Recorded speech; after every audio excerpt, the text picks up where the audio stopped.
Shalom para pendengar yang dikasihi oleh Tuhan Yesus. Kiranya Tuhan memberikan rahmat-Nya kepada para pendengar semua. Sebentar lagi kita akan mendengarkan pembacaan Alkitab audio dalam versi bahasa Indonesia sehari-hari. Siapkan hati saudara.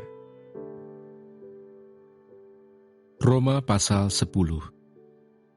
Saudara-saudara, keinginan hatiku dan doaku kepada Tuhan ialah supaya mereka diselamatkan. Sebab aku dapat memberi kesaksian tentang mereka, bahwa mereka sungguh-sungguh giat untuk Allah, tetapi tanpa pengertian yang benar. Sebab oleh karena mereka tidak mengenal kebenaran Allah, dan oleh karena mereka berusaha untuk mendirikan kebenaran mereka sendiri, maka mereka tidak takluk kepada kebenaran Allah. Kebenaran karena iman. Sebab Kristus adalah kegenapan hukum Taurat, sehingga kebenaran diperoleh tiap-tiap orang yang percaya. Sebab Musa menulis tentang kebenaran karena hukum Taurat. Orang yang melakukannya akan hidup karenanya. Tetapi kebenaran karena iman berkata demikian, jangan katakan di dalam hatimu, siapakah akan naik ke surga, yaitu untuk membawa Yesus turun, atau siapakah akan turun ke jurang maut, yaitu untuk membawa Kristus naik dari antara orang mati. Tetapi apa katanya? Ini, firman itu dekat kepadamu, yakni di dalam mulutmu dan di dalam hatimu.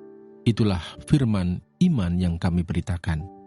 Sebab jika kamu mengaku dengan mulutmu bahwa Yesus adalah Tuhan, dan percaya dalam hatimu bahwa Allah telah membangkitkan Dia dari antara orang mati, maka kamu akan diselamatkan. Karena dengan hati orang percaya dan dibenarkan, dan dengan mulut orang mengaku dan diselamatkan. Karena kitab suci berkata, barang siapa yang percaya kepada Dia tidak akan dipermalukan. Sebab tidak ada perbedaan antara orang Yahudi dan orang Yunani. Karena Allah yang satu itu adalah Tuhan dari semua orang, kaya bagi semua orang yang berseru kepadanya. Sebab barang siapa yang berseru kepada nama Tuhan akan diselamatkan. Tetapi bagaimana mereka dapat berseru kepadanya jika mereka tidak percaya kepada Dia? Bagaimana mereka dapat percaya kepada Dia jika mereka tidak mendengar tentang Dia? Bagaimana mereka mendengar tentang Dia jika tidak ada yang memberitakannya? Dan bagaimana mereka dapat memberitakannya jika mereka tidak diutus? Seperti ada tertulis, betapa indahnya kedatangan mereka yang membawa kabar baik.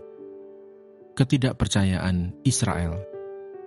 Tetapi semua orang telah menerima kabar baik itu. Yesaya sendiri berkata, Tuhan, siapakah yang percaya kepada pemberitaan kami? Jadi, iman timbul dari pendengaran, dan pendengaran oleh firman Kristus. Tetapi aku bertanya, adakah mereka tidak mendengarnya? Memang mereka telah mendengarnya. Suara mereka sampai ke seluruh dunia, dan perkataan mereka sampai ke ujung bumi. Tetapi aku bertanya, adakah Israel menanggapnya? Pertama-tama, Musa berkata, Aku menjadikan kamu cemburu terhadap orang-orang yang bukan umat dan membangkitkan amarahmu terhadap bangsa yang bebal. Dan dengan berani, Yesaya mengatakan, Aku telah berkenan ditemukan mereka yang tidak mencari aku. Aku telah menampakkan diri kepada mereka yang tidak menanyakan aku. Tetapi tentang Israel ia berkata, Sepanjang hari aku telah mengulurkan tanganku kepada bangsa yang tidak taat dan yang membantah.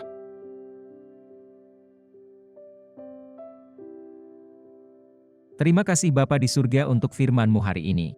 Berkati kami semua supaya kami mengerti isi hati-Mu. Terima kasih para pendengar semua, kiranya Tuhan memberkati. Dan jangan lupa untuk share dan subscribe.